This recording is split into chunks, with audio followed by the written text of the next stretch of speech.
मायके से अच्छी ससुराल की सूखी रोटी। सुलेखा ऑफिस से जब घर पहुंची तो देखा आशीष ने रो रो कर पूरा घर सिर पर उठा रखा था। सुलेखा को देखते ही उसकी मम्मी ने राहत की सांस ली और आशीष को उसकी गोद में पकड़ाते हुए बोली, नाक में दम कर रखा इस लड़के ने। आरोही 1 मिनट के लिए भी चैन से पढ़ नहीं पाई है। सुलेखा बिना कुछ बोले आशीष को गोद में लिए बाथरूम में चली गई। बाहर आकर सुलेखा ने चाय का पानी चढ़ाया और खड़े खड़े सब्जी भी काटने लगी। इसके बाद चाय पीने के बाद सुलेखा ने आशीष को सुलाने की कोशिश करने लगी। आशीष के नींद में आते ही सुलेखा की आंखें भी झपकने लगी थी। तभी मम्मी कमरे में तूफान की तरह घुसी और बोली, सुलेखा थोड़ी बहुत मेरी भी मदद कर दिया करो। मेरे जीवन में तो सुख है ही नहीं। पहले बच्चों की जिम्मेदारी, फिर उनके बच्चों की जिम्मेदारी। सुलेखा बोली, अरे मम्मी, आशीष को सुलाते सुलाते नींद लग गई थी। आशीष को सुलाकर सुलेखा रसोई में घुस गई थी। पापा मम्मी के लिए परहेजी खाना, आरोही के लिए हाई प्रोटीन डाइट और खुद के लिए जो भी बच जाए उन दोनों में से वही सुलेखा का हो जाता था। जब सुलेखा रात की रसोई समेट रही थी तब तक आशीष उठ गया था। सुलेखा की रोज की यही दिनचर्या बन गई थी। मुश्किल से 4 घंटे की नींद पूरी हो पाती थी। सुलेखा ने आशीष के लिए दूध तैयार किया और फिर धीरे से अपने कमरे में दरवाज़ा बंद कर लिया। अगर आशीष जरा सी भी आवाज़ बाहर आती थी तो सुबह मम्मी उस पर चिल्लाने लगती थी। सुलेखा की ज़िंदगी में कुछ समय पहले तक बिल्कुल अलग थी। सुलेखा भी एकदम बिंदास और दुनिया से एकदम बेपरवाह, गेहूं जैसा रंग, मदमस्त मुस्कान, घुंघरैले बाल। हर कोई कॉलेज और दफ्तर में सुलेखा का दीवाना था। मगर सुलेखा की दीवानी अजय उसके साथ ही इंजीनियरिंग कॉलेज में था। दोनों की गहरी दोस्ती होते होते प्यार में परिवर्तित हो गई थी। सुलेखा के मम्मी पापा अजय के घर गए थे और अजय के मम्मी पापा के तेवर देखकर उन्होंने सुलेखा को आभास करा दिया था, बेटा ऐसा प्यार बहुत दिनों तक नहीं टिकता है। हमारे यहाँ प्यार दो लोगों के बीच नहीं बल्कि दो परिवारों के बीच होता है। हमारा और उनका परिवार काफ़ी अलग है। मगर उस समय तो सुलेखा को कुछ समझ नहीं आ रहा था।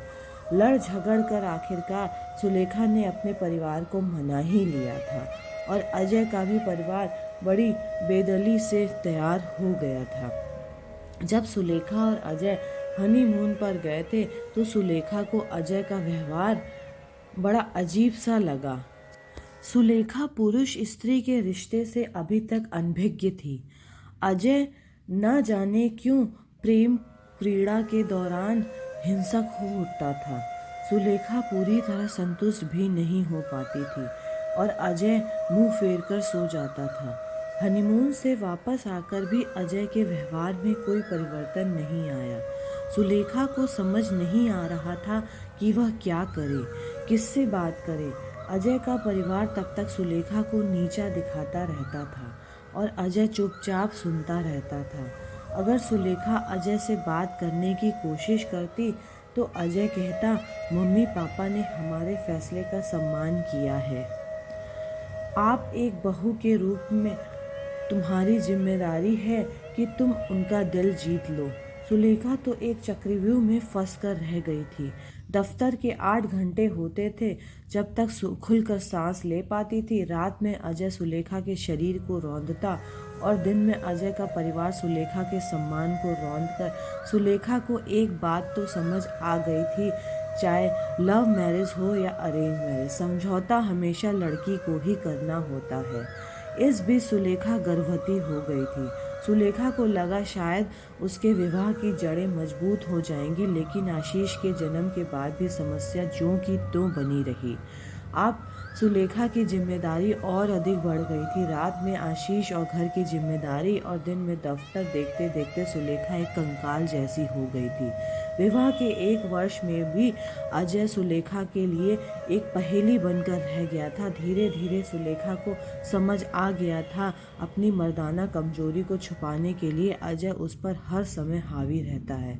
सुलेखा भरसक प्रयास करती थी उसकी किसी बात से अजय की मर्दानगी को ठेस न पहुंचे, मगर एक दिन अति हो गई थी तो तो सुलेखा अपना सामान और आशीष को गोद में लेकर अपने मायके आ गई थी। सुलेखा के मम्मी पापा हक्के बक्के रह गए थे। पापा तो गुस्से में बोले, पहले अपनी मर्जी से विवाह किया और अब यहाँ आ गई। तुम्हारी इन हरकतों का बेटी आरोही पर क्या प्रभाव पड़ेगा? मम्मी बोली, थोड़े दिन रहने तो देखो ना, बेचारी कितनी कमज़ोर हो गई है।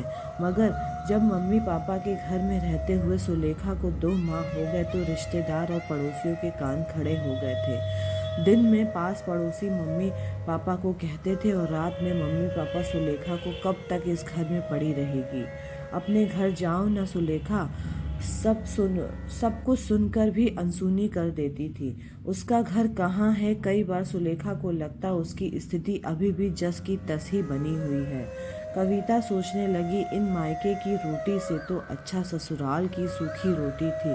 कम से कम आस पड़ोस नातेदार कुछ कहते तो नहीं थे और सबसे बड़ी माँ बाप का प्यार भी बना रहता है। यहाँ मायके में सुलेखा अपने वेतन का लगभग 75% भाग मम्मी को दे देती थी। मम्मी बड़ी बेद लेकर कहती थी, बेटी आजकल महंगाई इतनी है, सब्जी के भाव आसमान छू रहे हैं, पूरा 1 लीटर दूध तो आशीष ही पी जाता है। मम्मी के मुंह से यह बात सुनकर सुलेखा का मन खट्टा हो जाता था। पापा भी जब तक सुनाया करते, बेटी यहाँ पर ही रह रही हो, इस कारण तुम्हारा निर्वाह हो रहा है, नहीं तो 50,000 में आजकल कुछ नहीं होता। सुलेखा यह बात सुनकर मम्मी पापा के एहसान तले दबी जाती थी। कभी मम्मी कहती, सुलेखा आरोही के बारे में सोचकर मुझे रात भर नींद नहीं आती है। जिसकी बड़ी बहन घर छोड़कर बैठी हो, उस लड़की से कौन रिश्ता करेगा? सुलेखा को ऐसा लगने लगा था मानो उसके मम्मी पापा घर आकर गलती कर दी है। छोटी बहन आरोही भी बिना बात में ही सुलेखा की खिंची खिंची रहती थी। सुलेखा के दिमाग में यह बात बैठ गई थी कि जब तक दीदी सुलेखा उसके साथ रहेगी तब तक उसका रिश्ता नहीं हो पाएगा। आज भी आरोही को लड़के देखने वाले आ रहे थे। सुलेखा जब दफ्तर से जाने की तैयारी कर रही थी तो मम्मी बोली, आप जल्दी आ जाना, घर में काम है, थोड़ी मेरी मदद कर देना। सुलेखा झिझकते हुए बोली, मम्मी आज तो दफ्तर में एक मीटिंग है। मम्मी गुस्से में बोली, क्या करूँगी, अकेले आशीष को संभालूंगी या मेहमानों को? सुलेखा बोली, मम्मी से आशीष को किसी सहेली के घर छोड़ दूंगी। पापा को लगते हुए बोले, मेरी तुम्हारी मम्मी की अब उम्र नहीं है छोटे बच्चे की जिम्मेदारी उठाने की। आरोही बोली, देखो दीदी, आप अच्छा खासा कम कमाती हो, कम से कम आशीष के लिए एक नौकरानी तो रख सकती हो। खैर, दफ्तर जाके सुलेखा ने जल्दी काम निपटाया और फिर छुट्टी लेने के बाद घर आ गई। घर आकर सुलेखा ने फटाफट पकोड़े तले, हलवा भूना और जल्दी से आशीष को लेकर अपने कमरे में बंद हो गई थी। सुलेखा मेहमानों के सामने पढ़ना नहीं चाहती थी।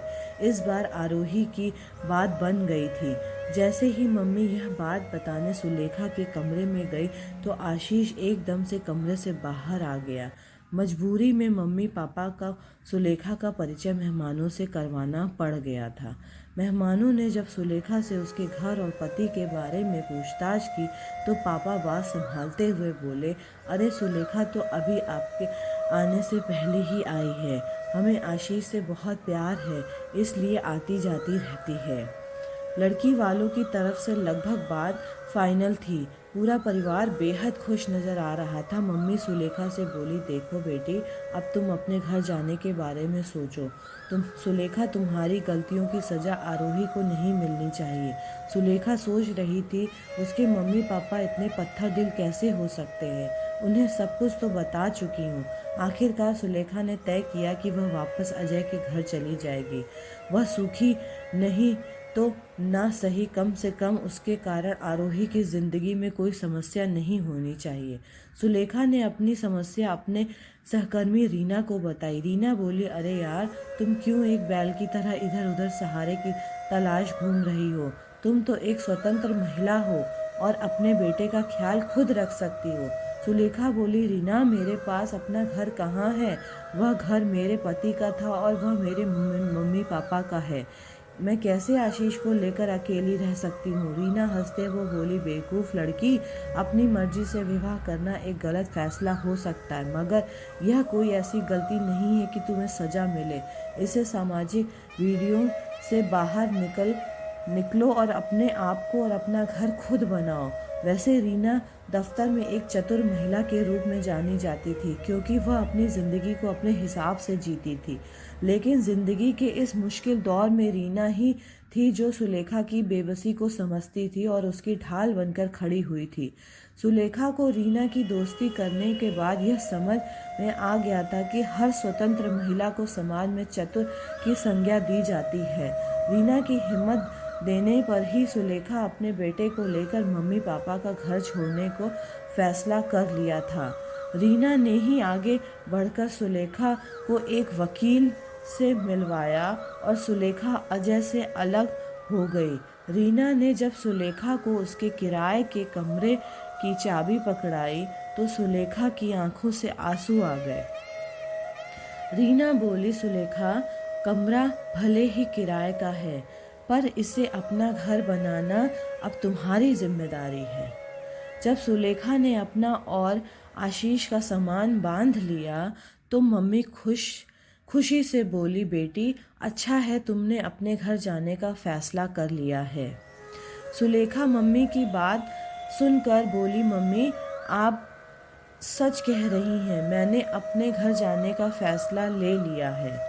कब तक मैं आपके या किसी और के सहारे अपनी ज़िंदगी गुजार लूँगी। अब आप लोगों को मेरे कारण कोई मुश्किल नहीं होगी। आशीष मेरी जिम्मेदारी है, इसलिए मैं खुद पूरा करूँगी। इतना कहते हुए सुलेखा आंखों से आंसू लिए बाहर निकल गई। सच में पति और ससुराल चाहे जैसा भी हो, मगर पति का घर छोड़ने के बाद कहीं भी जल्दी ठिकाना नहीं मिलता है। तो दोस्तों, कैसी लगी आपको कहानी कमेंट करके ज़रूर बताइएगा। चैनल को सब्सक्राइब ज़रूर करिएगा। यूं ही अपना प्यार देते रहिएगा, इस चैनल से जुड़े रहिएगा। Thank you so much. Bye bye.